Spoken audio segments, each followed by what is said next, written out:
Concrete batch controller எப்படி use பண்ணுறதுன்னு first சாவி ஆன் பண்ணிட்டு ஆன் பண்ணுற மாதிரி பட்டன் இருக்குது பார்த்தீங்களா, அதை அழுத்தி பிடிச்சி ஆன் ஆயிரும். ப்ரிண்டர்லேயும் பார்த்தீங்கன்னா லைட் தெரியுதுங்களா, இதுதான் ஒரு இன்டர்ஃபேஸ் வரும். அடுத்து வந்து என்ன பண்ணணும்னா எஸ்கேப் கொடுத்தீங்கன்னா உள்ளபடி போயிடும். அடுத்து என்னென்ன இருக்குன்ட்டு உள்ளே பார்ப்போங்க.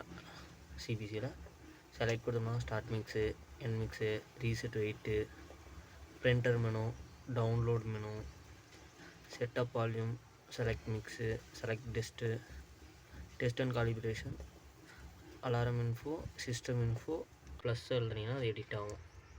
அது நம்ம வெயிட் ஃபிக்ஸ் பண்ணிக்கிறதுக்கு. இப்போ அடுத்து வந்து பார்த்திங்கன்னா இப்போ ஓகே கொடுத்துட்டு இப்போ வாட்டர் இருக்குங்களா, நம்மளுக்கு ஒரு எம்கியூக்கு எவ்வளோ வேணும் அப்படிங்கிற மாதிரி ஃபிக்ஸ் பண்ணிக்கிறேன்னா எக்ஸாம்பிளுக்கு ஒரு 150 லிட்டர் ஓகே கொடுத்தீங்கன்னா அடுத்து கீழே இப்போ அடுத்து டவுன் கொடுத்துட்டு இதையும் ஓகே கொடுத்தீங்கன்னா சிமெண்ட் இருக்குங்களா, சிமெண்ட் எவ்வளோ யூஸ் பண்ணணுன்னு பார்த்தோன்னா நம்ம எவ்வளோக்கு நம்ம போகிறோமோ அதுக்கு தகுந்த மாதிரி ஒரு எம்கியூக்கு இப்போ எக்ஸாம்பிளுக்கு ஒரு 5 மூட்டை அந்த மாதிரி 250 kg அப்படின்னு நான் ஃபிக்ஸ் பண்ணிக்கிறேன். இப்போ அடுத்து மறுபடியும் டவுன் கொடுத்துட்டு இதையும் ஓகே கொடுத்தீங்கன்னா அடுத்து வந்து சிமெண்ட் வந்துருங்களா, அடுத்து கீழே சீயிங் இருக்கு இல்லைங்க, இது அழுத்தினீங்கன்னா அக்ரிகேட் 10 mm, அடுத்து சேண்ட் வந்துடுச்சு.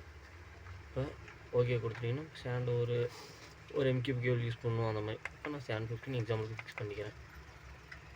அடுத்து ஓகே கொடுத்துட்டு டவுன் கொடுத்தீங்கன்னா டிபிடி இது காட்டுங்களா, இதையும் ஓகே கொடுத்துட்டிங்கன்னா சிமெண்ட் இருக்குது. அடுத்து டவுன் பண்ணிட்டு வரணும் 10 mm சேண்டு 20 mm, 20 mm ஒரு எம்கியூக்கு எக்ஸாம்பிளுக்கு 1200 kg ஃபிக்ஸ் பண்ணிட்டு